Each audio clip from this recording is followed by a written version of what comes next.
Pinangangambahang tumaas ang presyo ng gulay kung titigil ang mga magsasaka sa pag-ani ng kanilang mga pananim.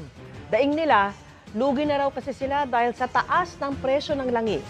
Kaya pinag-aaralan na raw ng Kapitolyo ang pamimigay sa kanila ng subsidy. At mula sa La Trinidad, Benguet, nakatutok live si Ian Cruz.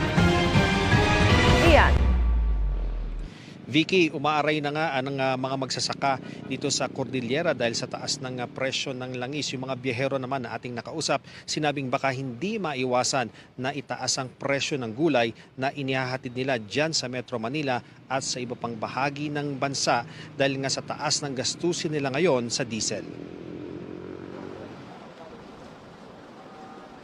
Tambak ang mga ibinabagsak na repolyo sa trading center ng La Trinidad, kaya 5 pesos per kilo na lang ang benta ng magsasakang si JR Gabol sa 5 toneladang kalakal. Kulang yan para sa gasto sa pagsasaka, bayad sa taga-Kamada sa trading post at sa gasto sa 5 oras na biyahe mula Bauco Mountain Province dahil sa mega oil price hike. Posibleng hindi anya siya mag-ani na posible ring gawin ng iba pang magsasaka. Wala lang. Pag yung talagang lugi, malulusaw lang doon sa garden. Bakit po? Kaysa naman abunadong magbiyahe. Kasi kahit ibiyahe mo yan, madideficit ka rin. Lugi rin. Kung tutuusin, stable naman ang mismong presyo ng gulay sa La Trinidad ayon sa asosasyon sa bagsakan sa ngayon.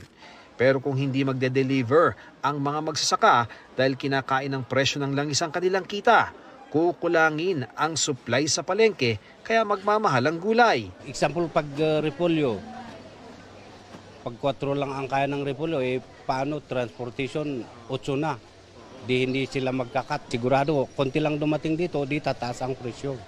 Hindi lang naman sa delivery gumagamit ng langis ang mga magsasaka. Ayon kay Jonah Cabaling na bumiyahi rin ng 5 oras mula sa Bugyas, Benguet. Pati ngayong susunod na itatanim namin, pag walang crudo, wala kaming pandidilig kasi gamit namin water pump.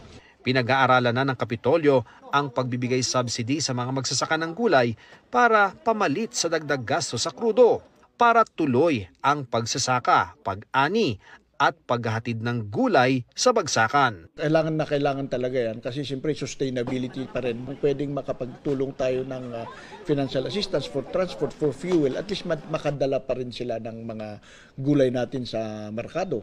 Sa 3 malalaking gasolinahan sa La Trinidad, nasa 85 pesos hanggang halos 97 pesos na ang litro ng diesel ngayong ikalawang araw ng utay-utay na mega oil price hike. May kasunod pang